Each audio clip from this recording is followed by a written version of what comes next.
প্রথমে আপনাদের সকলকে নতুন বছরের শুভেচ্ছা। আজকে আপনারা বিশেষ করে মালদা জেলার বিভিন্ন ব্লক থেকে আমার ভাইয়েরা যারা অন্য রাজ্যে পেটের টানে পরিবারকে রেখে ছুটে গেছেন, কেউ 5 বছর, কেউ 10 বছর, কেউ 20 বছর, কেউ 25 বছর ধরে অন্যান্য রাজ্যে কাজ করছে। বিশেষ করে এই জেলার যে কটা ব্লক টাউন রয়েছে, আপনারা সবাই আজকে আমাদের এই সভায় এসে সশরীরে উপস্থিত হয়েছে।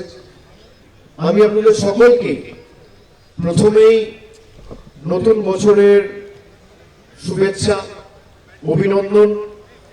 এই বছরটা আপনাদের সকলের খুব ভালো কাটুক। প্রত্যেকটা দিন আপনাদের পরিবার, পরিজন, বন্ধু বান্ধব আপনাদের সাথে যারা রয়েছে সবার আগামী দিনগুলো আনন্দময় এবং সমৃদ্ধশালী হয়ে উঠুক। আমি সর্বশক্তিমান ঈশ্বর আল্লাহর কাছে এই প্রার্থনা করি। এবং আজকের সভাস্থল কানায় কানায় পূর্ণ, রাস্তায় অনেক লোক, আমরা হয়তো জায়গা দিতে পারিনি। গত বছর থেকে একের পর এক ঘটনা, বিশেষ করে যারা পরিযায়ী শ্রমিক রয়েছেন, যারা বাইরে কাজ করেন, তাদের উপর ধারাবাহিক অত্যাচার, অবহেলা, অপমান, বঞ্চনা, নিপীড়ন, শোষণের একাধিক ঘটনা আমরা দেখেছি এবং শুনেছি। আমাদের রাজ্যের মাননীয় মুখ্যমন্ত্রী মমতা বন্দ্যোপাধ্যায় এবং তার সরকার পরবর্তীকালে পোর্টাল খুলে আলাদা হেল্পলাইন চালু করে আপনাদের পাশে দাঁড়ানোর ব্যবস্থা থেকে শুরু করে সমস্ত আইনি সহায়তা আমাদের রাজ্য সরকার করেছে। এই মঞ্চে যে মানুষগুলো বসে রয়েছে তারা নিজেদের অভিজ্ঞতার কথা আপনাদের সকলকে বলেছে। আপনাদের সকলকে বলেছে যে কেউ উড়িষ্যায় কাজ করত, কেউ মধ্যপ্রদেশে কাজ করত। বসুন বলি, বসুন বসুন, আমি আলাদা করে কথা বলি। কি হয়েছে, কি হয়েছে, কি হয়েছে? আচ্ছা ছাড়ুক ছাড়ুক ছাড়ুক ছাড়ুক। কি হয়েছে? কি মেরে দিয়েছে? ঠিক আছে, আমি দেখে নেবো। বসুন বসুন, আপনি বসুন, ওনাকে একটু জল দাও। আমি দেখে নেবো, আমি দেখে নেবো। বসুন, ওনাকে একটু জল দিন। কেউ একটু জলের বোতল এনে জল দিন ওনাকে। আপনি কাঁদবেন না, শান্ত হন। আমি দেখবো, আমি পেয়েছি, আমি যা করার করবো, দেখবো, চিন্তা করবেন না। জল দাও, আপনি জল খান।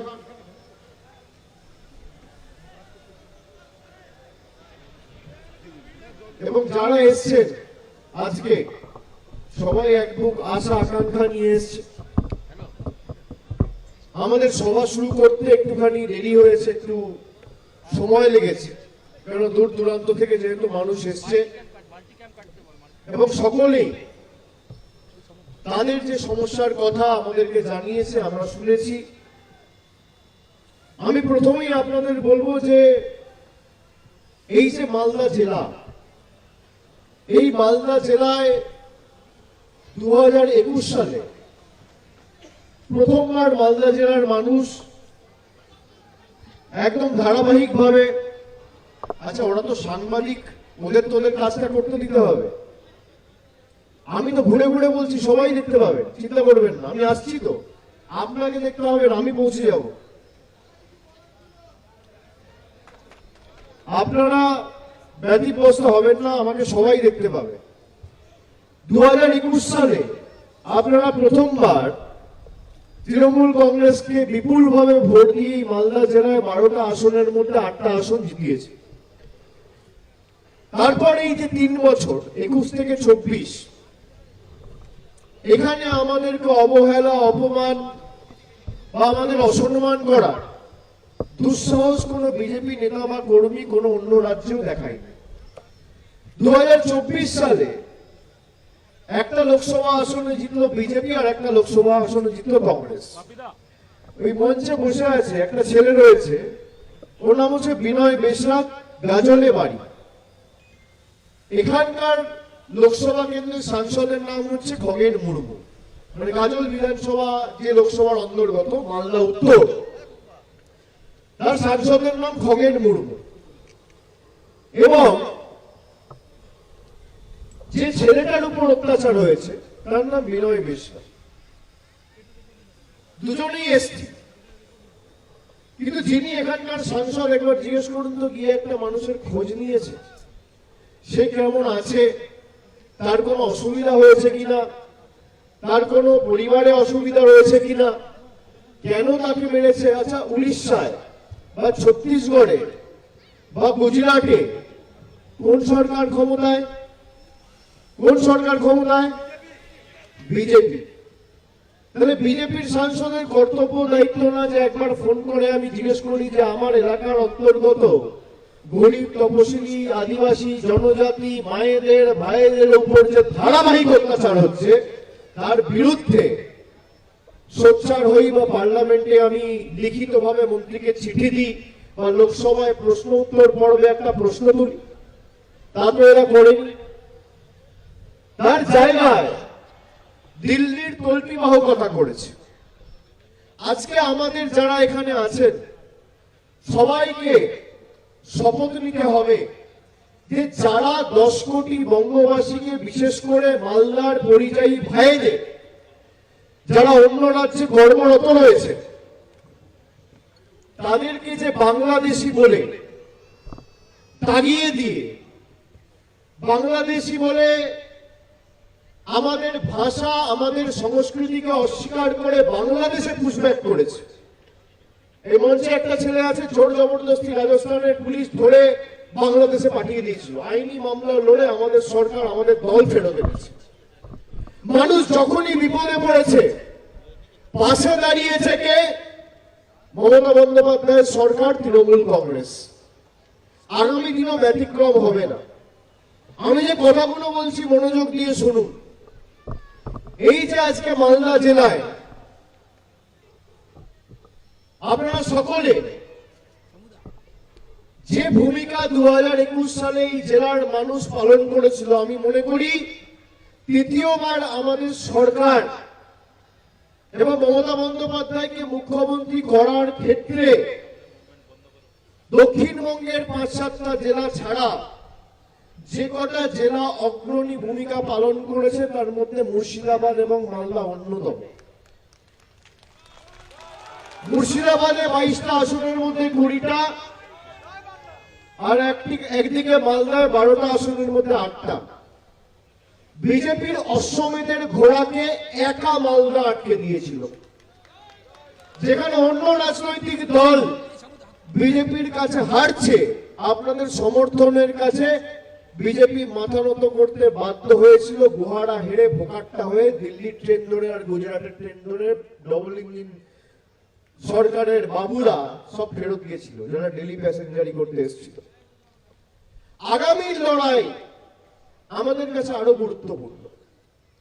একদিকে আপনি জিজ্ঞেস করুন যে আপনারা যারা বাইরে কাজ করছেন, রাজ্য সরকার কর্মসাথী থেকে শুরু করে সমশ্রী পোর্টাল, যেখানে প্রায় 6.5 লাখ মতো রেজিস্ট্রেশন ইতিমধ্যে হয়েছে, পরিযায়ী ভাইদের জন্য এককালীন মাসে 5,000 টাকা, এবং যতদিন সেখানে কোন রকম কাজ বা চাকরি না পাবে প্রতি মাসে 5,000 টাকা আর্থিক ব্যবস্থা করার ঘোষণা করেছে, আর্থিক সহায়তার কথা ঘোষণা করেছে।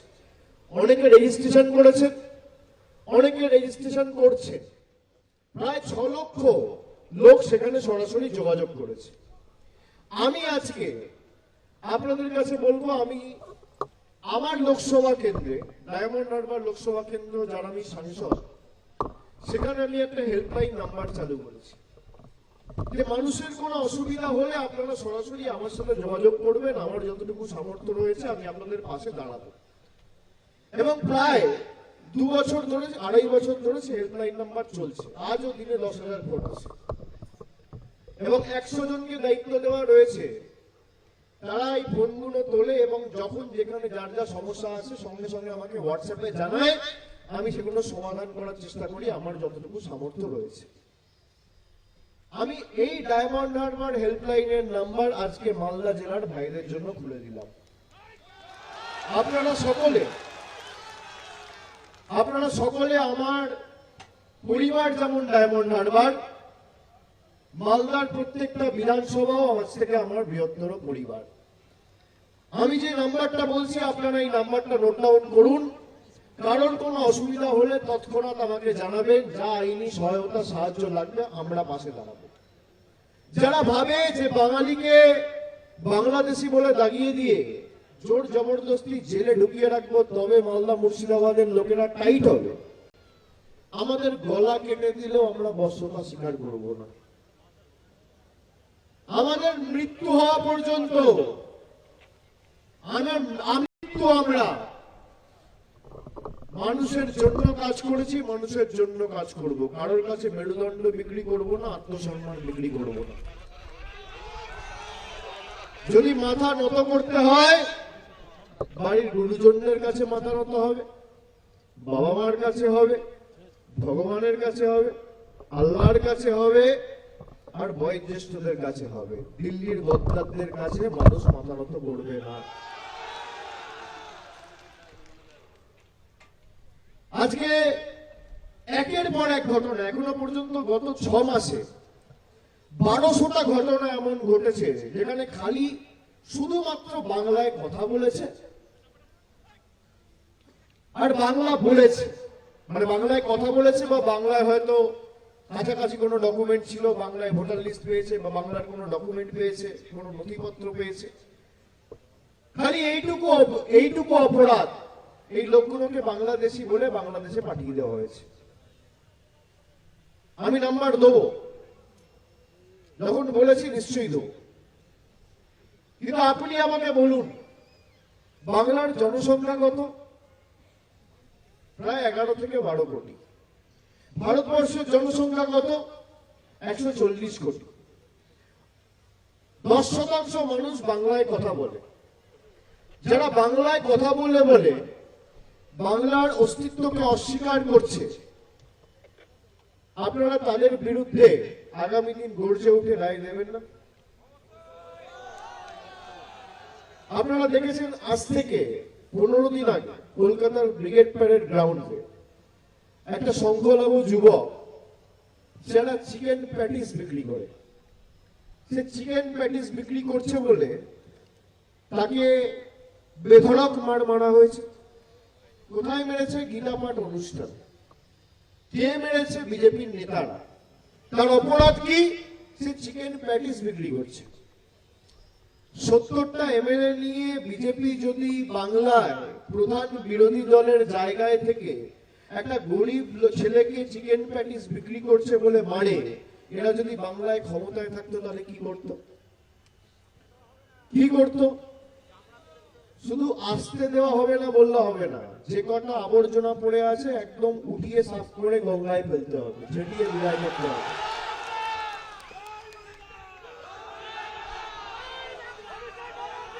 এদের কাছে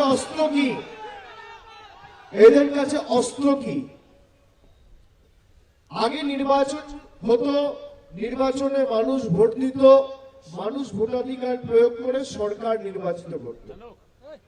মানুষ ঠিক করতো সরকারে কে বসবে, আর নরেন্দ্র মোদী এখন ঠিক করছে ভোট কে দেবে। আগে মানুষ সরকার বাঁচত, এখন সরকার ভোটার বাঁচছে। আপনি ভাবতে পারছেন?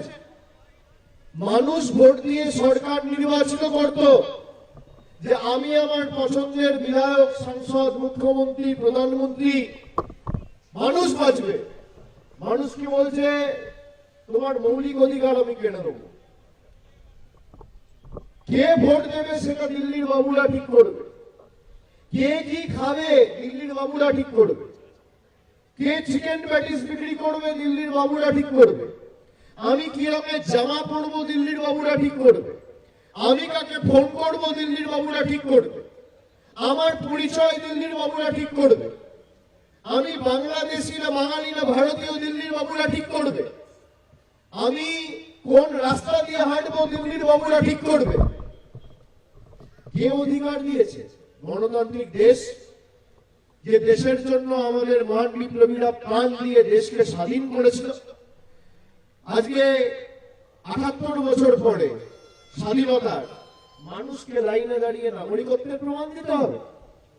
আজ থেকে 10 বছর আগে নোটবন্দির নাম করে আপনাদের সবাইকে লাইনে দাঁড় করিয়েছিল, জানাননি? বুকে হাত দিয়ে বলুন তো, কালো টাকা ধ্বংস হয়েছে? 10 বছর পরে আজকে আবার লাইনে দাঁড় করিয়েছে। আগে করেছিল নোটবন্দি, এখন করছে ভোটবন্দি। লাইনে দাঁড়াবেন, হিয়ারিং নোটিশ দিলে নোটিশ নিয়ে যাবেন। তৃণমূলের প্রত্যেকটা অঞ্চলে ওয়ার্ডে ক্যাম্প রয়েছে, হিয়ারিং ভেন্যুর বাইরে তৃণমূলের ক্যাম্প রয়েছে। আমাদের শেষ রক্তবিন্দু পর্যন্ত প্রত্যেকটা মানুষের পাশে আমরা দাঁড়াবো, তার ভোটাধিকার রক্ষা করার স্বার্থে। কিন্তু লাইনে দাঁড়িয়ে দোয়া করবেন, প্রার্থনা করবেন, আর আগামী দিন যখন ভোটের লাইনে দাঁড়াবেন, শেষবার আপনাদের সিদ্ধান্ত নিতে হবে, যারা আমাদের পদে পদে বঞ্চিত নিপীড়িত করেছে, বাংলাদেশি বলে আখ্যায়িত করেছে, তাদের শিক্ষা দেওয়ার সময় এই ভোট। নির্বাচনে জোড়া ফুলের বোতাম এমন ভাবে টিপবেন যাতে পদ্ম ফুলের নেতারা চোখে সর্ষে ফুল দেখে, আর বিজেপিকে কড়াই গন্ডায় হিসাবে জবাব দিতে হবে। একদিকে রয়েছে ভারতের জাতীয় কংগ্রেস, একদিকে রয়েছে তৃণমূল, আমি বাংলার কথা বলছি, একদিকে রয়েছে সিপিএম, অন্যান্য অনেক নতুন রাজনৈতিক দল আসছে, আসবে। গণতান্ত্রিক দেশ, কে কোথায় লড়বে, প্রতিদ্বন্দ্বিতা করবে, মানুষের কাছে যাবে, প্রার্থী দেবে, সেই সিদ্ধান্ত তাদের, সবার অধিকার আছে। কিন্তু আপনাকে বুঝতে হবে যে ভারতবর্ষে যে 1500টা রাজনৈতিক দল আছে, তাদেরকে যদি একটা রাজনৈতিক দল যদি কাউকে শিক্ষা দিতে পারে বিজেপিকে, তার নাম তৃণমূল কংগ্রেস। অন্যান্য যত রাজনৈতিক দল আছে সবাই বিজেপির কাছে হারে, আর সেই বিজেপি তৃণমূলের কাছে হারে। এটাই হচ্ছে পার্থক্য। আমাদের সংস্কৃতি যারা অস্বীকার করে, যারা আমাদেরকে ঘুষপেটিয়া বলেছিল, আপনারা যারা বাইরে কাজ করেন, বাংলায় কথা বললে বাংলাদেশি বলা হচ্ছে না, বলা হচ্ছে না। বিজেপির বাংলার নেতা খগেন মুর্মুকে জিজ্ঞেস করুন তো, এখানকার সাংসদ শুভেন্দু অধিকারী, সুকান্ত মজুমদার, দিলীপ ঘোষ কোন ভাষায় কথা বলো? বাংলায়। তাহলে এই মঞ্চে যারা বসে আছে, এরা যদি বাংলায় কথা বলার অপরাধে জেলে যায় বা বাংলাদেশে যায়, তাহলে শুভেন্দু অধিকারীকে কেন জেলে পাঠানো হবে না আর বাংলাদেশে পাঠানো হবে না? দিলীপ ঘোষকে কেন পাঠানো হবে না? সুকান্ত মজুমদারকে, খগেন মুর্মুকে কেন পাঠানো হবে না? একই যাত্রায় পৃথক ফল তো হতে পারে না। আমরা তো সবাই বাংলায় কথা বলি। ক্ষমতা থাকলে অমিত শাহ, নরেন্দ্র মোদীর আর বিজেপি সরকারের 10 কোটি বঙ্গবাসীকে জেলে ঢোকাও। তোমার কত বুকের পাটা আর কত বড় বাপের বেটা, মানুষের কাছে প্রমাণ করো যে তুমি সবাইকে জেলে ঢুকিয়ে গণতন্ত্রকে ভুলণ্ঠিত করে বাংলা দখল করতে চাও।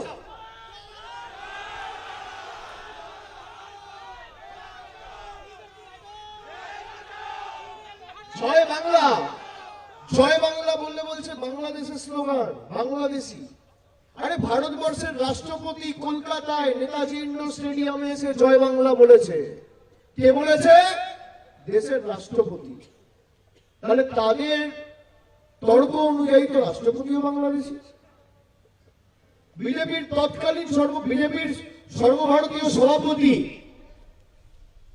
সে এসে জয় বাংলা বলছে, তাহলে সে তো পাকিস্তানি বাংলাদেশি। জয় বাংলা বললে আমাদের পরিচয় অস্বীকার করা। আসামে কবিগুরু রবীন্দ্রনাথ ঠাকুরের আমার সোনার বাংলা একজন গিয়েছে বলে দেশদ্রোহিতার মামলা দেওয়া হয়েছে তার বিরুদ্ধে। আরে বাংলাদেশ স্বাধীন কবে হয়েছে? আমার সোনার বাংলা কবিগুরু রবীন্দ্রনাথ ঠাকুর কবে লিখেছিলেন? বঙ্গভঙ্গের ইতিহাস জানে? 1905-6 সাল আর একদিকে বাংলাদেশ স্বাধীন হয়েছে 1971, মানে 65 বছর পর। আসামের মুখ্যমন্ত্রী বলছে যে বাংলায় কথা বলবে তাকে জেলে ঢুকিয়ে দাও। বিজেপির নেতারা বলছে বাংলা বলে কোনো ভাষা নেই, বাংলাদেশি ভাষা। আমরা মাছ খেলে প্রধানমন্ত্রী বাঙালিকে মোগল বলছে। মাছ খাওয়া নিয়ে ব্যঙ্গ বিদ্রুপ করেছিল আগে নির্বাচনে, দেখেছিলেন তো?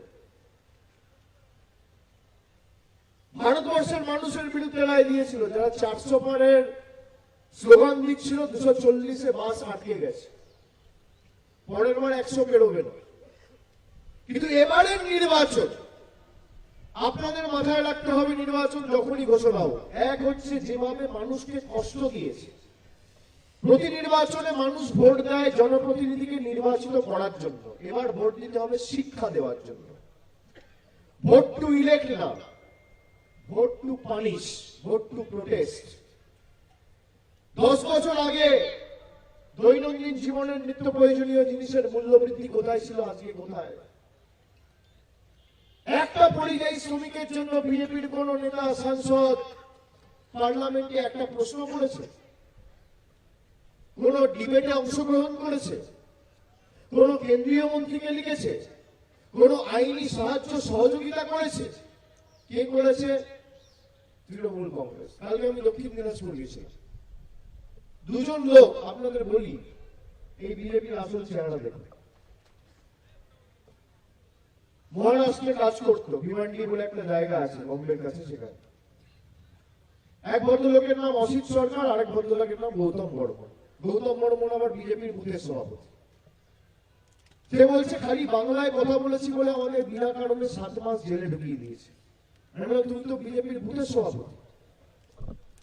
বললো দাদা আমার বউ গেল সুকান্ত মজুমদারকে অনুরোধ করলো, পাত্তাই দিল না। বললো জেলে ঢুকে গেছে, এখন বেরোবে দেখা যাবে, আমরা কিছু করতে পারবো না। এই বিজেপি যদি নিজের বুথ সভাপতিকে প্রোটেকশন না দিতে পারে, বাংলার মানুষকে প্রোটেকশন দেবে? বিজেপির বুথ সভাপতি বাড়িতে পৌঁছে দিচ্ছে তৃণমূল, মামলা লড়ে, মামলা জিতে, জেল থেকে বার করিয়ে বাংলায় ফিরিয়ে। যারা হিন্দু মুসলমানের মধ্যে বিভাজন করে, যারা হিন্দু মুসলমানের মধ্যে বিভাজন করে, আপনি আমাকে বলুন তো, এই বিজেপির নেতারা উত্তর দিতে পারবে যে বাড়িতে যদি কোনো সমস্যা হয় রাত্রির 1টার সময়, কোনো একটা লোক কোনো রোগে আক্রান্ত হলো, কোনো ব্যাধিতে আক্রান্ত হলো, কারোর মাথা ফাটলো, পা ভাঙলো, হাত কাটলো, যদি রাত্রিবেলা 2টোর সময় অ্যাম্বুলেন্সটা ডাকতে হয়, জিজ্ঞেস করবেন ড্রাইভার হিন্দু না মুসলমান? পাড়ার দোকান থেকে মাছ কেনেন, মাংস কেনেন, জিজ্ঞেস করেন যে বিক্রেতা হিন্দু না মুসলমান? ঠাকুরের ফুল কেনেন, কেউ মাজারে দেন, কেউ মন্দিরে দেন, কেউ মন্দিরে দেন, কেউ মসজিদে যান, জিজ্ঞেস করেন যে বিক্রেতা হিন্দু না মুসলমান?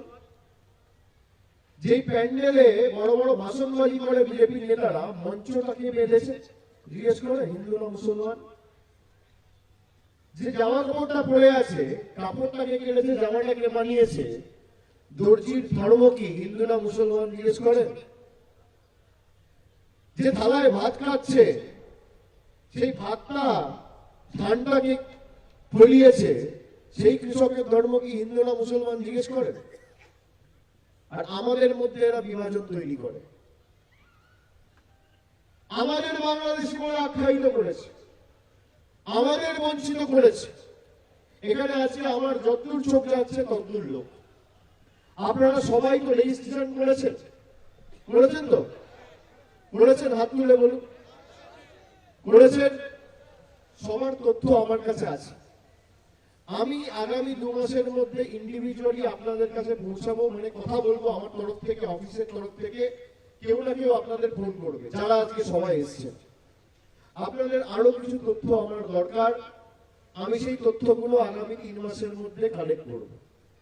কালেক্ট করে আপনাদের এতটুকু বলতে পারি, দেখুন আমি মিথ্যে কথা বলি না, যেটা বলি ভেবে বলি, আর যেটা বলি সেটা করি। এক কথা ছেলে, যা বলি কথা রাখি, কথা দিয়ে পিছই না। আমি চেষ্টা করব যে আপনারা যারা এসছেন, কয়েকটা মাস একটু কষ্ট সহ্য করতে হবে, কিন্তু কাউকে আমি আর ফেরত যেতে দেবো না, আপনাদের ব্যবস্থা আমরা এখানেই করব। এতটুকু দায়িত্ব নিয়ে বলতে পারি। এই মাটিতে জন্মেছেন, এই মাটিতেই বড় হয়েছেন, এই মাটিতেই থাকবেন, এই মাটিতেই খাবেন, এই মাটিতেই থাকবেন, এই মাটিতেই শোবেন, এই মাটিতেই পরিবারের পাশে দাঁড়াবেন। আর এদেরকে যা শিক্ষা দেওয়া, যারা গুজরাটে, রাজস্থানে, ছত্তিশগড়ে, দিল্লিতে ক্ষমতা দখল করে বাঙালির উপর অত্যাচার করেছে, কেন্দ্র সরকার তো বদলাবে, আজ নয় কাল। ভারতীয় জনতা পার্টি থাকবে না, দেশের সংবিধান থাকবে। তখন যারা আপনাদের ধরে ধরে বাংলাদেশি বলে জেলে ঢুকিয়েছে, মাথা নত করে তাদেরকে ক্ষমা চাওয়াবো, তাদের বিরুদ্ধে ব্যবস্থা তৃণমূল কংগ্রেস নেবে, আজ নয় কাল। ছেড়ে কথা বলবেন। এবং এটা তো শুধু বিজেপি শাসিত রাজ্যে নয়, এই যে এখানে তেলেঙ্গানা থেকে যে ভদ্রলোক এসছে গতকাল, তাকে ছাড়িয়ে আজকে ফ্লাইটে করে নিয়ে আসা হয়েছে, অন্তু মাঝি। ওখানে কর্ণাটকের যে ছেলেটা রয়েছে, যার 3 মাস স্ট্রোক হয়েছে, কর্ণাটকায় কাজ সরকার, তেলেঙ্গানায় কাজ সরকার, তেলেঙ্গানায় কাজ সরকার কংগ্রেস। আমি বললাম গুজরাটে বিজেপির সরকার, রাজস্থানে বিজেপির সরকার, ছত্তিশগড়ে বিজেপির সরকার, দিল্লিতে বিজেপির সরকার, মধ্যপ্রদেশে বিজেপির সরকার, মহারাষ্ট্রে বিজেপির সরকার, কর্ণাটকায় সরকার কার? কংগ্রেসের। মালদার দক্ষিণ লোকসভা সাংসদের নাম কি? কোন দলের? কটা মানুষের পাশে দাঁড়িয়েছে? তাই থেকে আপনারা কি আশা করেন? কি আশা করেন? ঈশাখান চৌধুরী পারে না যে তেলেঙ্গানা বা কর্ণাটকের মুখ্যমন্ত্রী বা কোন মন্ত্রী বা মুখ্যমন্ত্রী দপ্তরে একটা ফোন করে বলি যে আমি এখানকার সাংসদ, আমাদের জেলার লোকেদের তোমাদের লোকেরা টর্চার করছে, বাঙালিকে বাংলাদেশি বলে দাগিয়ে দিয়ে বাংলাদেশে পাঠানো হচ্ছে, এই লোকগুলোকে ফিরিয়ে আনার ব্যবস্থা করতে পারে না? একটা তো ফোন করতে হবে। আরে হোক না হোক পরের কথা, ফোনটা তো করতে হবে। সেই ফোন কি করেছে? করেনি তো। পাশে দাঁড়িয়েছে তৃণমূল। আর এখন মালদা মুর্শিদাবাদের মানুষকে যারা বোকা ভাবে, আমি মনে করি তারা পৃথিবীর সব থেকে বোকা। যারা মানুষকে বোকা ভাবে তাদের থেকে বোকা কেউ নেই।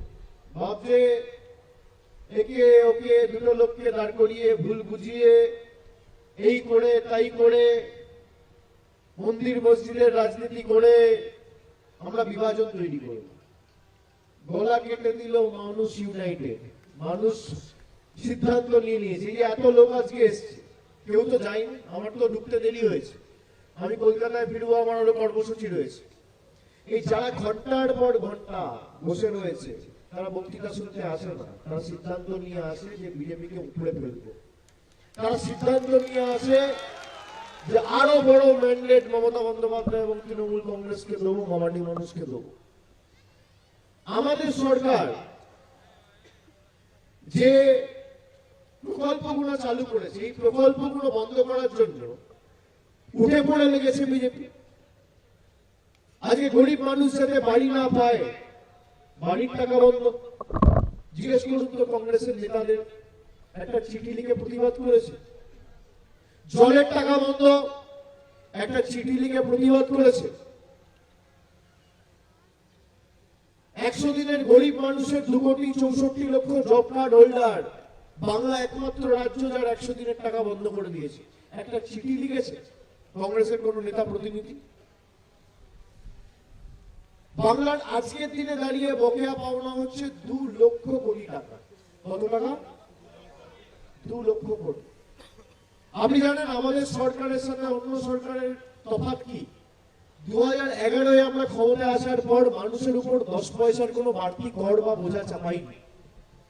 একটা সরকার যদি চায় রাতারাতি খালি একটা বিজ্ঞপ্তি জারি করে, একটা নোটিফিকেশন জারি করে হাজার হাজার কোটি টাকা মানুষের থেকে তুলে নিতে পারে যে কোনো সরকার, এই ক্ষমতা রয়েছে সরকার। কিন্তু আমাদের রাজ্য সরকার গত 11 বছরে একটা বিজ্ঞপ্তি জারি করেনি যার মাধ্যমে সাধারণ মানুষের উপর 10 পয়সার বাড়তি বোঝার করের দায় পড়বে। তাও আমরা মানুষকে কাজের মাধ্যমে সমৃদ্ধ করার চেষ্টা করেছি। আমাদের সরকার প্রতি বছর 27,000 কোটি টাকা খরচা করে লক্ষ্মীর ভান্ডার দেয়। 27,000 কোটি। এর মধ্যে মোদী সরকারের অবদান কি জানেন? শূন্য। শূন্য। কংগ্রেস তো দুটো জায়গায় আছে, রাজ্যে যারা আছে সবাইকে, যত মহিলা আছে সবাইকে লক্ষ্মীর ভান্ডার দিয়ে দেখাতো। বিজেপি কোনো জায়গায় করে দেখা। বিজেপির নেতারা বলছে যারা লক্ষ্মীর ভান্ডার পায় সেই স্বামীগুলোকে বলবো বউদেরকে বন্দি করে রাখো যাতে ভোট দিতে না পারে। আরে বন্দি হলে তোমাদের মানুষ করবে, তাদেরকে বন্দি করতে হবে, রাইট? আর ভোটাধিকার প্রয়োগ করে গণতান্ত্রিক ভাবে বন্দি করতে হবে। এমন ভাবে বন্দি করবো যে হাতের শিকল আর সারা জীবন খুলবে না, চাবিটাই খুঁজে পাবে না। মানুষ যদি বন্দি করে সে কঠিন বন্দি, আর কেউ খুলতে পারবে না। আমার আপনাদের কাছে অনুরোধ থাকবে যে আপনারা যাদেরকে চেনেন জানেন, প্রথমত এই এসআইআর এর মাধ্যমে পরিযায়ী শ্রমিকদের নাম কেটে দেওয়ার একটা ষড়যন্ত্র বিজেপি করেছে। বিহারে যারা পরিযায়ী শ্রমিক রয়েছে তাদেরকে হিয়ারিং এ ডাকা হয়নি, বাংলায় ডেকে পাঠানো হচ্ছে। কেন? বাঙালি বলে। সবাইকে কিন্তু সুনিশ্চিত করতে হবে যে আমার নাম যেন ভোটার তালিকায় থাকে। আর যদি ভোটার তালিকা থেকে কোনো মতে বাদ যায় তাহলে ফর্ম 6 ফিল আপ করবেন। তৃণমূল কংগ্রেসের ক্যাম্প রয়েছে, আমাদের কর্মীরা সাহায্য সহযোগিতা করবে। এবার ধরুন আপনার নাম এলো, একটা হিয়ারিং নোটিশ পাঠালো, কোনো একটা ডকুমেন্টেশনের সমস্যা রয়েছে, বিএসকে গুলোতে যাবেন, মে আই হেল্প ইউ এর ক্যাম্প মমতা ব্যানার্জি সরকার করেছে। আপনি আপনার নথিপত্র জমা দিয়ে ডকুমেন্টেশন কালেক্ট করে হিয়ারিং এ অফিসারকে জমা দেবেন এই আর কাছে। নাম কারোর বাদ দিতে দেবো না। আজকে প্রায় 65টা লোক আত্মঘাতী হয়েছে, সুইসাইড করে মারা গেছে আতঙ্কে, ভয়ে, যে আমাদের হয়তো জোর জবরদস্তি গায়ে ধাক্কা দিয়ে বাংলাদেশে পাঠিয়ে দেবে। আরে আমরা আছি তো, মরে গেছি নাকি? আমাদের সরকার রয়েছে তো, ভয় কিসের আপনাদের? 10 বছর ধরে বিজেপি চেষ্টা করেছে, একটা মানুষকে ভাতে মারতে পেরেছে? তাহলে আপনারা এলাকায় বলবেন না সরকারের প্রতিনিধি আর সৈনিক হিসেবে যে আতঙ্কে কেউ ভুগবেন না, ভয় কেউ পাবেন না। ভোটাধিকার সবাই দেবে। কেউ 40 বছর, কেউ 50 বছর, কেউ 60 বছর ধরে এই মাটিতে রয়েছে, তারপর 70 বছর পরে আপনাকে নতুন করে নাগরিকত্বের প্রমাণ দিতে হবে। বিজেপির নেতারা পারবে নিজের বাবার বার্থ সার্টিফিকেট নিয়ে আসতে? পারবে? এনআরসি করে আমাদের ভয় দেখিয়েছিল। আপনি বলুন, সিএ পাস করেছে কবে? 2019। পেরেছে আপনাদের কাউকে হেনস্থা করতে? কেন? ভারতবর্ষের স্বরাষ্ট্রমন্ত্রীর নাম যদি অমিত শাহ হয়, বাংলার স্বরাষ্ট্রমন্ত্রীর নাম মমতা বন্দ্যোপাধ্যায়। পারবে না। আমরা রয়েছি তো। কেন আপনারা চিন্তা করছেন? আর অন্যান্য রাজনৈতিক দলরা ডিল করে নিয়েছে বিজেপির সাথে। কিভাবে কি ডিল করেছে সামনে দিন আপনারা বুঝতে পারবেন। এগুলো আপনারা জানেন, আমাকে নতুন করে বলতে হবে না। যে 2019 সালে বিজেপির ক্যান্ডিডেট ছিল সে বাবরি মসজিদ করছে। 2019 সালে বিজেপিতে যোগদান করে বিজেপির ক্যান্ডিডেট হয়েছিল, সে বাবরি মসজিদ করে ধর্মের নামে বিভাজন করে কিছু টাকা তুলে নিচ্ছে মধ্যখান থেকে মানুষকে বোকা বানিয়ে। 1 পয়সাও দেবেন না, গরিব মানুষকে সাহায্য করুন, কোরআনে লেখা রয়েছে। এই যে একটা গরিব ছেলেকে আমি বলছিলাম গীতা পাঠ অনুষ্ঠানে মেরেছে, আমি তো একজন হিন্দু।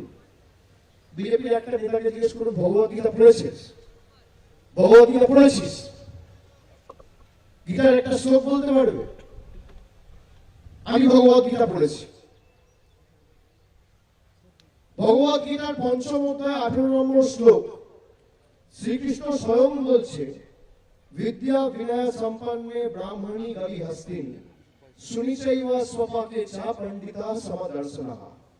তার মানে ভগবান শ্রীকৃষ্ণ স্বয়ং বলছেন যে একটা কুকুরের মধ্যে, একটা বিড়ালের মধ্যে, একটা পিঁপড়ের মধ্যে, একটা গাছের মধ্যে, একটা পোকার মধ্যেও আমি বিরাজমান, সবার মধ্যে আমি রয়েছি।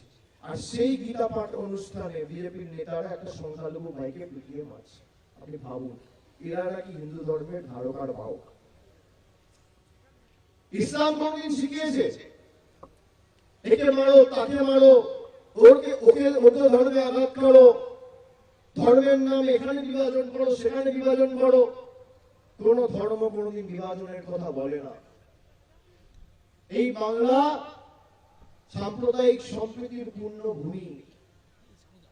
এই বাংলা আর যাই হোক বিজেপির বিভাজনের কাছে কোনোদিন নথি স্বীকার করবে না। যারা বিজেপির সাথে ডিল করে মানুষকে সমস্যার মুখে ফেলতে চেয়েছে, আগামী দিন কিন্তু এদের কঠোর শিক্ষা দিতে হবে ভাইরা। আপনারা কথা দিচ্ছেন। আর যারা বাইরে রয়েছেন সমাজ মাধ্যমে আমার কথা শুনছেন, আমার বিনীত অনুরোধ থাকবে, এই লড়াই বাংলার মাটিতে বিজেপিকে শেষ করার লড়াই। বিজেপির শেষের শুরু এই বাংলার মাটি থেকে হবে। আপনি মিলিয়ে নেবেন, এখানে ক্যামেরা আছে, আমি বলে যাচ্ছি। 2029 এদের গল্প শেষ। এতদিন সহ্য করেছেন আর 3 বছর, কিন্তু মানুষকে ঐক্যবদ্ধ থাকতে হবে, এক থাকতে হবে। আমাদের মধ্যে যদি বিভাজন হয় তাহলে লাভ কার? বিজেপি। বিহারে দেখেছেন মানুষ ভাগ হয়ে গেছে, বিজেপি জিতে গেছে। যেখানে মানুষের মধ্যে ভাগাভাগি করতে পেরেছে সর্বত্র বিজেপি। আর বাংলায় খালি মানুষ এক, বিজেপি ভাগ। আমাদের ভাগ করতে গিয়ে নিজেরাই ভাগ হয়ে গেছে। যারা ভাগ মমতা ভাগ বলেছিল, আজকে ভাগ বিজেপি ভাগ হয়ে গেছে বাংলার মাটি থেকে।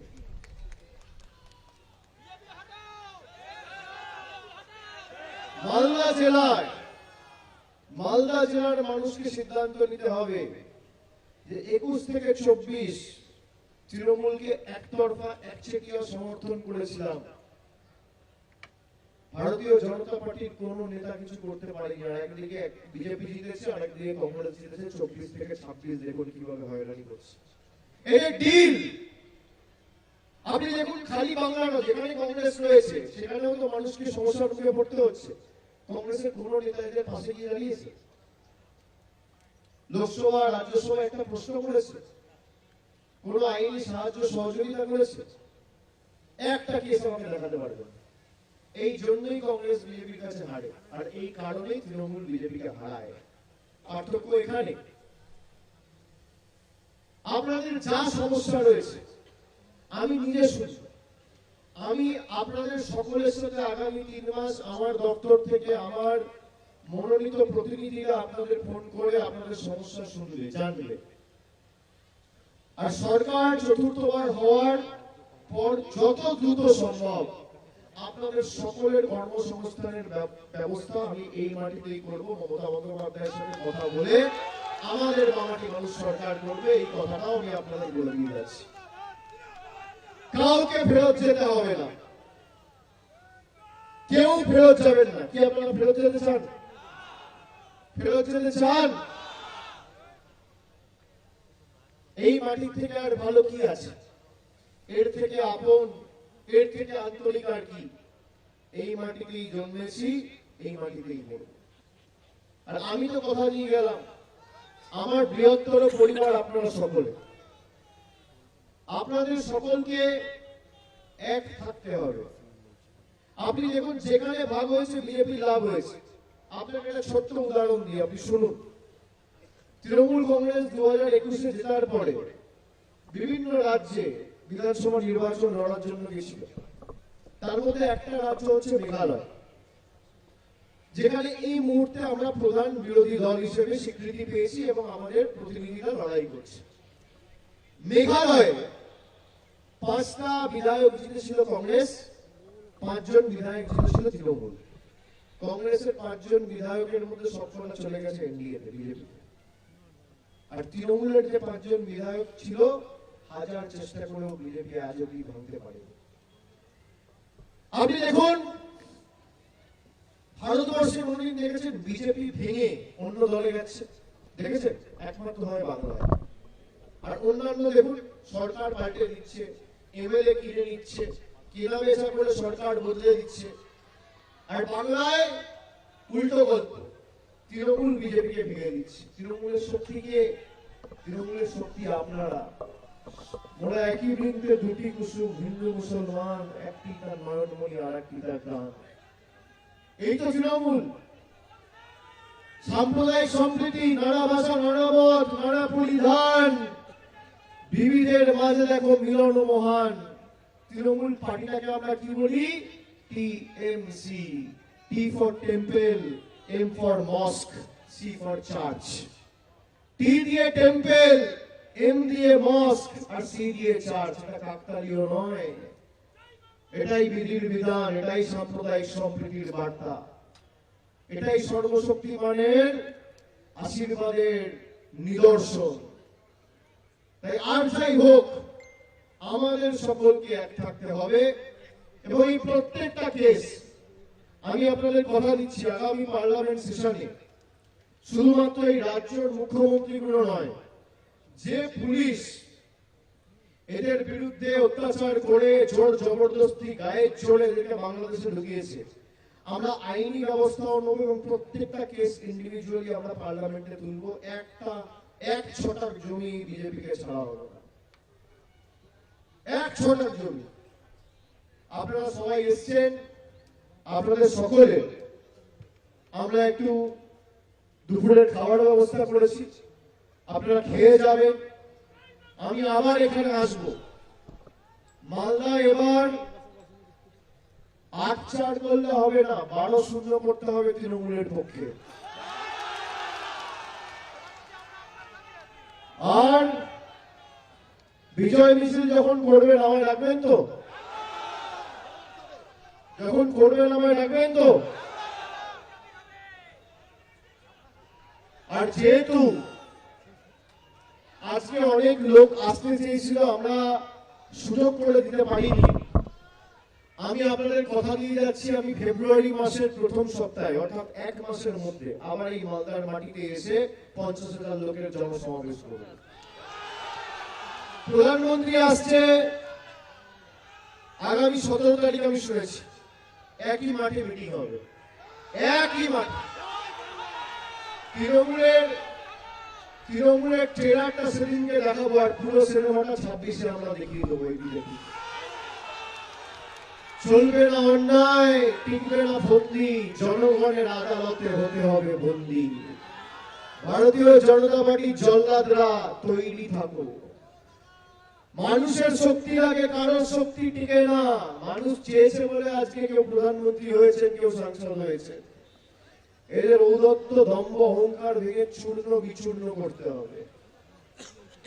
যারা মানুষের পাশে দাঁড়ায়নি, বিজেপি তো ৪টে বিধায়ক আছে, কবার গেছেন এলাকায়, কবার খোঁজ নিয়েছেন, কটা নতুন প্রকল্প নিয়ে এসছেন, ক পয়সা কেন্দ্রের সাহায্য পেয়েছেন, রিপোর্ট কার্ড কই? খালি ধর্মে ধর্মে উস্কানি, খালি ধর্মে ধর্মে উস্কানি। হিন্দু মুসলমান কি আজকে আমরা এক? তো একটা হিন্দু ভাইয়ের শরীরে যে রক্ত রয়েছে, একটা মুসলমান ভাইয়ের শরীরে সেই রক্ত রয়েছে। আমাদের মধ্যে কোনো বিভেদ নেই। এই বাংলা সেই বাংলা যেখানে একজন সংখ্যালঘু ভাই তার বাবার হাত ধরে দুর্গাপুজোর মণ্ডপে গিয়ে প্রতিমা পরিদর্শন করে, ঠাকুর দেখে, আবার একজন হিন্দু ভাই তার পরিবার পরিজনদের নিয়ে ঈদে তার পরিবারের ঘনিষ্ঠ সংখ্যালঘু ভাইদের বাড়িতে গিয়ে ঈদের বিরিয়ানি খায়। আমরা যে উৎসব উদ্দীপনা নিয়ে দুর্গাপুজো করি, একই উৎসব উদ্দীপনা নিয়ে রমজান, পবিত্র ঈদ আর বড়দিন পালন করি। এটাই আমাদের শক্তি। আর ঘাসফুল সেই শক্তির প্রতিনিধি এবং প্রতিরূপ। আপনাদের তাড়াতাড়ি যদি দু একটা কারোর কোনো প্রশ্ন থাকে আমি নেব। তারপর আপনাদের সকলের সাথে আমার ফেব্রুয়ারি মাসের প্রথম সপ্তাহে আবার দেখা হবে। সেদিনকে বাকি খেলাটা হবে। কি খেলা হবে? হবে? এবার খেলা হবে না, এবার পদ্ম ফুল উপড়ে ফেলা হবে।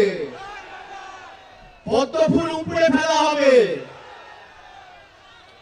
যারা বাংলাকে অপমান করে, বাংলাকে বাংলাদেশি বলে দাঁড়িয়েছ, তাদেরকে উৎখাত করা হবে। দাদা, কিছু প্রশ্ন আমাদের এখানে এসছে, সেখান থেকে আমরা 5টা তুলে নিয়েছি। বাকিটা দাদা সঙ্গে নিয়ে যাবেন, ওরে যত সময় চেষ্টা করবেন উত্তর দেওয়া।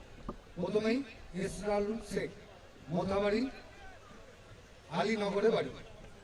আমি ছত্তিশগড়ে পাড়ায় পাড়ায় জামা বিক্রি করতাম। আমাকে এবং আমার সাথীদের বাঙালি বলে মারধর করা হয়েছে। বাড়ি ফিরে এসেছি। মালদা জেলায় রাজ্যের বাইরে নির্যাতন ও বিপদের মুখে পড়া পরিযায়ী শ্রমিকদের সহায়তায় জেলা প্রশাসন কি কি পদক্ষেপ নিয়েছে? না, প্রথমত খালি জেলা প্রশাসন নয়, রাজ্য সরকারের তরফ থেকে যে পদক্ষেপগুলো নিয়েছে, শুধুমাত্র হেল্পলাইন নাম্বার নয়, আপনাদের সাথে আমাদের রাজ্য সরকার এবং যেহেতু আমরা রাজ্য সরকারের দায়িত্ব রয়েছি, শাসক দলের প্রতিনিধিরা, বিশেষ করে আমাদের সাংসদ সামিলুল নিজের দায়িত্বে ছিল। সবার সাথে কথা বলে যেখানে যে সহযোগিতা প্রয়োজন হয়েছে, আমরা সে সহযোগিতার হাত বাড়িয়ে আমাদের জ্ঞাতার্থে যে কেসগুলো এসছে, আমরা সবকটা আইনত লড়ে বিজয়ী হয়ে কোর্টের অর্ডারে তাদেরকে বাংলায় ফেরত এনেছি। এবং আগামী দিনে এই লড়াই চলবে, এটা একমাত্র বাংলাই করেছে। এবং আজকে শুধুমাত্র এটা রাজ্য সরকার অতি সীমিত বা সীমাবদ্ধ থাকলো না। আমি যখন এক ডাকে অভিষেকের কথা বলেছি, আমি নাম্বারটা আপনাদের সকলকে দিয়ে দিচ্ছি, নাম্বারটা সেভ করে নিন, লিখে নিন। সবার কাছে পেন আছে বা মোবাইল ফোন যদি থাকে, নাম্বারটা লিখে নিন। এই নাম্বারে কোনো অসুবিধা হলে, যারা বিপদের মুখে পড়ছেন, আমাকে জানাবেন। আমার যতটুকু সামর্থ্য রয়েছে আমি পাশে দাঁড়াবো। নাম্বারটা হচ্ছে 7877 78877 78877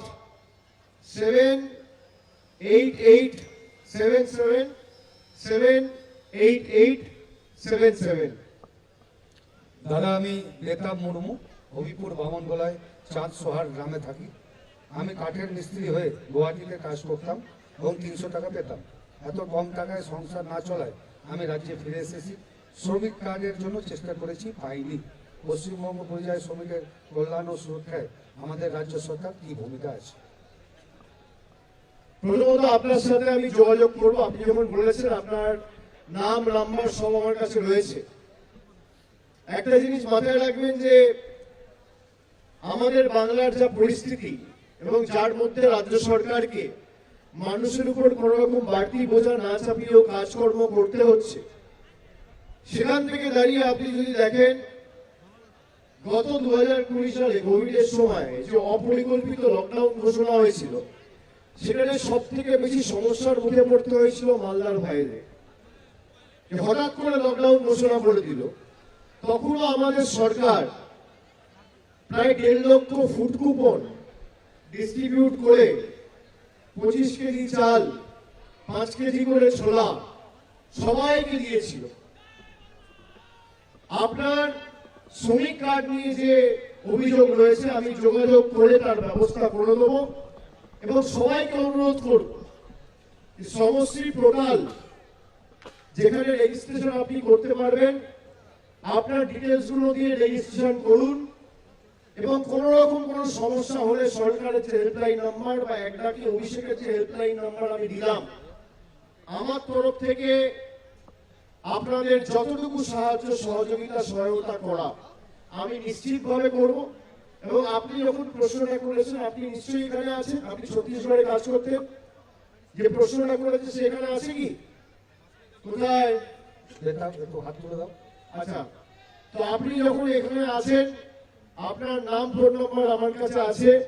আমি যখন বলেছি চতুর্থবার সরকার হওয়ার পর যত দ্রুত সম্ভব সবার এই বাংলাতে কর্মসংস্থান করে যে স্বনির্ভর বাংলার স্বপ্ন আমরা দেখেছি সেটা এই বাংলার মাটিতে দৃষ্টান্ত হিসেবে স্থাপন করে বাংলার মানুষ বাস্তবায়িত করবে এবং যত দ্রুত সম্ভব আপনারা এখানে কাজ পাবেন, কাউকে আর ফেরত যেতে হবে না। আমি আবার সেটা সকলকে কথা দিয়ে যাচ্ছি। দাদা আমি রমিসা বিবি, মালতীপুর চাচলটু জালালপুর গ্রামে। আমার ছেলে 2 বছর আগে কাশ্মীরে শ্রমিক হিসাবে কাজ করতে গেছিল। সেখানে জঙ্গি হামলায় তার বুক ও হাতে গুলি লাগে, ফলে সে গুরুতর অসুস্থ হয়ে পড়ে। এমএলএ রহিম বস্তিকে জানাই, রহিম বস্তি মাননীয় মুখ্যমন্ত্রীকে জানান, কাশ্মীর থেকে ফিরে আসতে সাহায্য করেন। আমার ছেলের হাত নষ্ট হওয়ার কারণে এখন আর কোনো কাজ করতে পারে না, সংসার কোনো রকমও চলে, সরকার থেকে কোনো রকম সুবিধা পাওয়া যাচ্ছে না। রাজ্যের বাইরে নির্যাতনের শিকার হওয়া বাংলার পরিযায়ী শ্রমিকের নিরাপত্তা, পুনর্নিবাসন, আর্থিক সহযোগিতার জন্য পশ্চিমবঙ্গ সরকারের এখন পর্যন্ত কী কী প্রকল্প নিয়েছেন আমাদের একটু সাহায্য করুন। রমিসা বিবি এসে থাকলে হাত তুলবেন।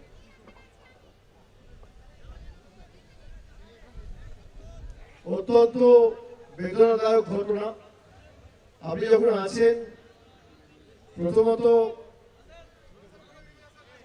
আমি আপনার পরিবারের সকলের সুস্বাস্থ্য কামনা করি। কোথায়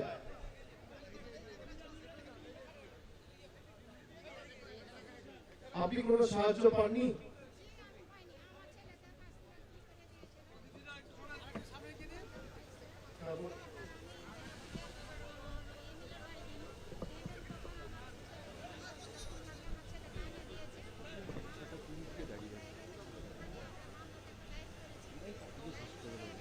ও ভাই এদিকে দেখো। আরে দাদা আমার বোনটা কথা গেছে, আপনি অর্ডার। আপনার পরিবারে কি আছে? কাঁদবেন না। পরিবারে কি আছে? আপনি ছাড়া আর কি আছে আপনার সাথে? আচ্ছা, তা কি করে? তুমি কি করো? পড়াশোনা করছো? কোথায়? কোন ক্লাসে? আর স্বামী?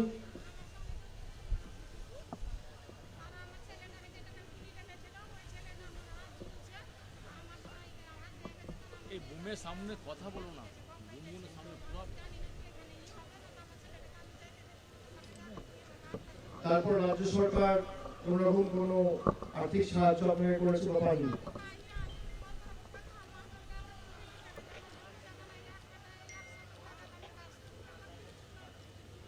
আপনার বাড়িটার জন্য আপনারা অ্যাপ্লাই করেছিলেন?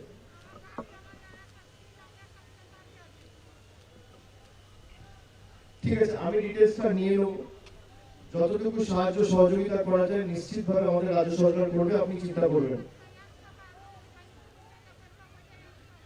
না, আপনি পাবেন, নিশ্চয়ই পাবেন, নিশ্চয়ই পাবেন। তাকে বুঝিয়ে বলবেন, ঠিক আছে? আপনি চিন্তা করবেন। আর ছেলের পড়াশোনা শেষ হলে নিশ্চিতভাবে রাজ্য সরকার থেকে ছেলের চাকরির ব্যবস্থা করে দেওয়া হবে, ঠিক আছে? আমাদের সরকার দানবিক না, আমাদের সরকার মানবিক। ও পড়াশোনা করছে, 10-এ পড়ছে, 10 পড়ার পর যদি ও ক্লাস 12 অবধি পড়তে চায় পড়বে, যতদূর ও পড়াশোনা করতে চায় করুক। তারপর হয়ে গেলে আমি যোগাযোগ করে ওর কাগজটা আনিয়ে নিয়ে মুখ্যমন্ত্রীর হাতে তুলে দেবো। আমাদের রাজ্য সরকার যত দ্রুত সম্ভব আপনার ছেলের আর্থিক সাহায্যের ব্যবস্থা করে তার চাকরির ব্যবস্থা করবে, ঠিক আছে? আপনারা চিন্তা করবেন না এগুলো।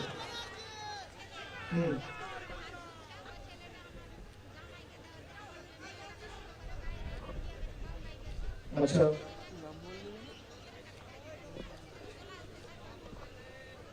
ঠিক আছে, আমি যোগাযোগ করে দেবো। আচ্ছা, ঠিক আছে, আসবে নিশ্চয়ই, ঠিক আছে? তুমি চিন্তা করো না, আমি ব্যবস্থা করে দেবো। ঠিক আছে, ঠিক আছে, তুমি শক্ত থাকবে, কাঁদবে না, কথা দিতে হবে। কাঁদবে না তো? ঠিক আছে। দাদা আমি মোহাম্মদ রবিকুল ইসলাম, মালতীপুর পীরগঞ্জ রতুয়া।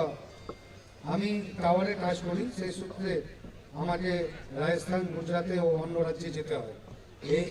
এরকমভাবে আমি নাসিকে একটি কোম্পানিতে কাজ করি। কিন্তু কাজ শেষ হওয়ার পর এখন পর্যন্ত টাকা পয়সা দেয়নি। পরিযায়ী শ্রমিকদের শোষণ রোধ করার জন্য কি কি আইনি সুরক্ষা রয়েছে, সঠিক সুযোগ সুবিধা না দেওয়া হলে রাজ্য সরকার কিভাবে ঠিকাদার এজেন্টের বিরুদ্ধে ব্যবস্থা নিতে পারে? এগুলো তো ইন্টারস্টেট মাইগ্রেশন, এই মাইগ্রেন্ট ল যেগুলো রয়েছে বা ওয়েলফেয়ার যে ক্লজগুলো রয়েছে তার বেসিসে তো কোর্টেই মুখ করা যেতে পারে। এগুলো তো আইনত টেক আপ করা যেতে পারে। কার প্রশ্ন এটা আছে এখানে? রাখি বলে একটু হাত তুলো। কোথায়? আচ্ছা, জারি প্রশ্ন, রাকিবুল ইসলাম, মালতীপুর, গিরিরাজ। জারি প্রশ্ন আপনি শুনে নিন। প্রথমত, আপনি যদি টাকা কাজ করে টাকা না পেয়ে থাকেন তাহলে আপনার এটা অধিকার, আপনার কাছে অপশন রয়েছে যে আপনি আইনত আপনি কোর্টে অ্যাপ্রোচ করতে পারেন এবং সেক্ষেত্রে যতটুকু লিগাল অ্যাসিস্ট্যান্স বা আইনি সাহায্য সহায়তার প্রয়োজন পড়বে দলগতভাবে সম্পূর্ণ আমি আপনাদের পাশে, আমাদের দল পুরো আপনাদের পাশে থাকবে। যার এই কেসটা রয়েছে আমি সামিরুলকে দায়িত্ব দিচ্ছি। আপনি কি টাকা পাননি? কি হয়েছে?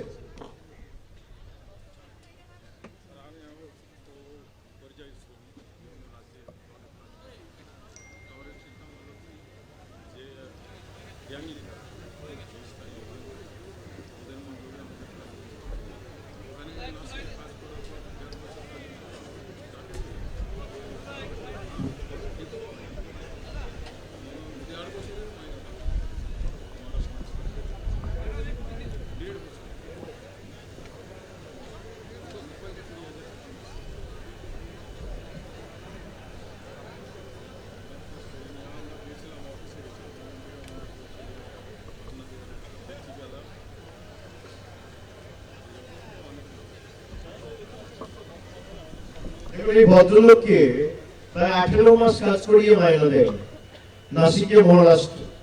এই কেসটা নিজে আমি টেক আপ করে আইনত লড়াই করব এবং যত দ্রুত সম্ভব তার যে পারিশ্রমিক এবং যোগ্য পাওনা সেটা যাতে তিনি পায় সেটা আমি সুনিশ্চিত করব। এরকম কেস যদি আরো কারো থাকে আমাদের কাছে পাঠিয়ে দেবেন, লিখিত পাঠিয়ে দেবেন। আমাদের যতটুকু সামর্থ্য রয়েছে আমরা নিশ্চয়ই করব। এই যে যারা ফিরে এসছে আইনি সাহায্য সহযোগিতা করে কিন্তু তাদের ফিরিয়ে আনা হয়েছে, এমন না যে পুলিশ ছেড়ে দিয়েছে। হয় লোয়ার কোর্ট, নইলে হাইকোর্ট, নইলে সুপ্রিম কোর্টের অর্ডার রয়েছে এবং তাদের বাধ্য করা হয়েছে যে বাংলাদেশ থেকে ফিরিয়ে এনে আবার বাড়ি পৌঁছে দিতে হবে। তো এই আইনি লড়াইগুলো আমরা করেছি এবং আগামী দিনে করব। আমি যে 2-4টে কেস এখানে দেখলাম সেগুলো আমি নিজে ফলো আপ করবো। আর আপনাদের কোনো সমস্যা থাকলে আপনারা সরাসরি এক ডাকে অভিষেকে ফোন করে জানাবেন। স্যার অনিকুল শেখ, আমি অনিকুল শেখ, নালহট্টা, মালদা ইংলিশ বাজারে বাড়ি। আমার ভাই মনিরুল শেখ সৌদি আরবে কাজ করে। এসআইয়ের হিয়ারিং এ ডাকা হয়েছে। সৌদি আরবে? স্যার এসআইয়ের হিয়ারিং এ ডাকা হয়েছে। তাকে কাজ ছেড়ে দিতে হবে, বিমানে অতিরিক্ত ভাড়া বহন করতে হবে। আমরা গরিব দিনমজুর, আমরা কি করব? পশ্চিমবঙ্গের বাইরে কর্মরত পরিযায়ী শ্রমিকদের এসআইয়ের প্রক্রিয়ার সময় রাজ্য সরকার কিভাবে সাহায্য করে? আনিকুল শেখ, প্রথমত যেটা গুরুত্বপূর্ণ সেটা দেখতে হবে যে ড্রাফট লিস্টে নাম আছে কিনা। আর আপনার ভাই সৌদি আরবে কাজ করে, সে কারণে ইলেকশন কমিশন জোর জবরদস্তি আপনাকে যদি ডেকে পাঠাতে চায় বা ইয়ারও নোটিশ পাঠিয়ে আপনাকে সশরীরে হাজির হওয়ার আদেশ দেয়, তার মানে আপনি বাধ্য নন। আপনি দরকার হলে আপনার ভিসার অ্যাপ্লিকেশন, ভিসার কপি এবং পাসপোর্টের কপি আপনি অ্যাটাচ করে পাঠাবেন। এবং এই যে এসআইআর করে বিশেষ করে যারা বাইরে রয়েছে, কাজ করছে, থাকছে, পেটের দায়ে ছুটে গেছে, তাদেরকে যেভাবে হেনস্থা করার পরিকল্পনা, এই জন্যই আমরা এসআইআর এর বিরোধিতা করেছিলাম। আপনি এই যে অপরিকল্পিতভাবে এসআইআর বাংলায় চালু করতে চেয়েছেন, এটা ইলেকশন কমিশনের ব্যর্থতাকে এক্সপোজ করেছে। যারা এখানে নেই আপনি নোটিশ পাঠিয়ে বলছেন যে আসতে হবে। আপনার যদি ড্রাফট লিস্টে নাম থাকে কেউ আপনার নাম কাটতে পারবে না, প্রথমত এটা বুঝে নিন। আর যদি কেউ বাইরে থাকে কাজ করছেন, ফর্ম 6A ফিল আপ করবে। ফর্ম 6A ফিল আপ করে আপনার পাসপোর্টের প্রথম পাতাটা আর তার সাথে ভিসার কপি আপনি স্টেট ইআরওর কাছে পাঠিয়ে দেবেন। বাড়ির কাউকে হোয়াটসঅ্যাপের থ্রু দিয়ে পাঠিয়ে বলবেন ইআরওকে একটা প্রিন্টেড কপি জমা দিয়েছে। তারপরে যদি অসুবিধা হয়, সব জায়গায় তৃণমূলের ক্যাম্প রয়েছে, তৃণমূলের ক্যাম্পে যাবেন, আমাদের কর্মীরা লোকেরা রয়েছে, তারা যতটুকু সহযোগিতা করার করবে। যদি কোনো ডকুমেন্টেশনের প্রবলেম হয়, সরকারের তরফ থেকে হেল্প ডেস্ক করা হয়েছে, সেগুলো করবে। কিন্তু ভয়ের কোনো কারণ নেই যে আমি বাইরে কাজ করি বলে আমার নাম কেটে দিতে পারে। যদি আপনার নাম কেটে দেয়, পরবর্তীকালে তো দিল্লি যাওয়ার যে প্রোগ্রাম সেটা এখনো শুরুই হয়নি। আমি তো পিকচার বাকি তো দিল্লি তো তৃণমূল কংগ্রেস যাবে। যদি এখানে একটা মানুষকে হেনস্থা হতে হয়, দিল্লির বাবুদের বাড়ি ঘেরাও হবে, অফিস ঘেরাও হবে। আমরা সন্ধ্যেবেলা পার্টি নই, আমরা ছেড়ে দেবো না। যদি একটা লোককে তার মৌলিক অধিকার থেকে বাদ দেওয়া হয়, তাহলে দিল্লি কিন্তু ভারতবর্ষের রাজধানী উপলব্ধি করবে বাংলার ক্ষমতা কি। বাংলার অন্য রাজ্য এক নয়। তো আপনি যদি নাও আসতে পারেন, আপনি আপনার application 6A form fill up করে ইআরও কে পাঠান, বিএলও কে পাঠান, তার একটা কপি আপনার পরিবারের সদস্যদের বলুন তৃণমূলের ক্যাম্প অফিসে দিয়ে আসতে। ফলো আপ আমরা করবো এবং আমরা সুনিশ্চিত করবো যাতে নাম আসে। এই যে বয়স্ক লোকগুলোকে হিয়ারিং দিয়ে ডেকে পাঠাচ্ছে, হিয়ারিং এর নোটিশ দিয়ে ডেকে পাঠাচ্ছে, কারো 70 বছর বয়স, কারো 75 বছর বয়স, রোজ দুটো করে লোক মারা যাচ্ছে। কালকেও ইংলিশ বাজারে একজন বিএলও কাজের চাপ নিতে না পেরে আত্মহত্যা করেছে। এখনো পর্যন্ত প্রায় 65 জন আত্মঘাতী হয়েছে। এই জন্যই আমরা এসআইআর এর বিরোধিতা করেছি। কিন্তু ভয়ের কোনো কারণ নেই। যদি কেউ বাইরে থাকে, আপনি অ্যাপ্লিকেশন করে একটা কপি পাঠিয়ে দেবেন, পরিবারের মেম্বারদের বলবেন যে তৃণমূল ক্যাম্প অফিসে যোগাযোগ করতে। আপনার নাম তোলার দায়িত্ব আমাদের। কিন্তু হিয়ারিং এ, আর যারা এখানে আছেন সশরীরে উপস্থিত হয়েছেন, তারা হিয়ারিং এ যাবে। এই যুদ্ধ শেষ যুদ্ধ, বিজেপিকে সর্বশান্ত করার যুদ্ধ। এর থেকে বেশি তো কিছু হতে পারে না যে আপনার ভোটাধিকার কেড়ে নিতে চাইছে। যে অধিকার ভারতবর্ষের সংবিধান বাবা সাহেব আম্বেদকর আপনাদের দিয়েছে, সেই অধিকার নরেন্দ্র মোদী সরকার আপনার থেকে কেড়ে নিতে চাইছে। আমাদের যেভাবে যে মানসিকতা নিয়ে আমরা স্বাধীনতা আন্দোলনে লড়াই করেছিলাম, একই মানসিকতা নিয়ে আমাদের এখন লড়াই করতে হবে। সেই লড়াইটা ছিল ইংরেজদের বিরুদ্ধে, এই লড়াইটা বিজেপি হারমাদের জল্লাদদের বিরুদ্ধে। তাদেরকে যদি সর্বশান্ত করতে পারে বাংলা, বিজেপিকেও সর্বশান্ত করার ক্ষমতা রাখতে পারে বাংলা। এবং মালদা মুর্শিদাবাদ এককভাবে যেভাবে আগের বার বিজেপি অশ্বমেধের ঘোড়াকে আটকেছিল, আমি মনে করি এবারও ব্যতিক্রম হবে না। এবং এবার মালদা মুর্শিদাবাদ প্রমাণ করবে যে যতই কোনো হামলা, আবার জিতবে বাংলা। বাংলা হারবে না, বাংলা নথি স্বীকার করবে না, বাংলা আত্মসম্মান বিক্রি করবে না, বাংলা মেরুদণ্ড বিকিয়ে দেবে না, বাংলা মাথা নত করবে না। আমরা যদি মাথা নত করি, যেটা বললাম, বয়োজ্যেষ্ঠদের কাছে করব, মন্দিরে করব, মসজিদে করব, গুরুদ্বারায় করব, দিল্লির জল্লাদদের কাছে না। যারা আমাদের মাথা নত করতে চেয়েছে, মাথা নত তাদের হবে। মানুষ যদি ঐক্যবদ্ধ থাকে, কোন শক্তি তাকে আটকাতে পারে না। আমি আবার আপনাদের সাথে মিলিত হব খুব শীঘ্রই। সবাই খুব ভালো থাকবে। অনেক অনেক ধন্যবাদ। আরেকবার সকলকে নতুন বছরের অনেক অনেক শুভেচ্ছা। জয় হিন্দ, বন্দে মাতরম, জয় বাংলা, জয় বাংলা, জয় বাংলা, জয় বাংলা। আর বেশি করে বাংলায় কথা বলবেন। দিনে 10 বার বাংলা বললে এখন 20 বার বলবেন। এটা আমাদের পরিচয়, আমাদের আত্মসম্মান। আমরা সবাই বাংলার মানুষ, বাঙালি। কথায় আছে মাছে ভাতে বাঙালি। আমাদের পরিচয় নিয়ে সব সময় আমাদের গর্ব হওয়া উচিত। যখন জয় বাংলা বলবেন, তখন এক বুক আশা আকাঙ্ক্ষা নিয়ে মুষ্টিগত হাত করে, একদম গলায় যত মুষ্টিবদ্ধ হাত করে, গলায় যত আওয়াজ আছে তত জোরে বলবেন, জয় বাংলা, জয় বাংলা, জয় বাংলা, জয় বাংলা, জয় বাংলা, জয় বাংলা, জয় বাংলা, জয় বাংলা, জয় বাংলা, জয় বাংলা, জয় বাংলা, জয় বাংলা, জয় বাংলা। অনেক অনেক ধন্যবাদ।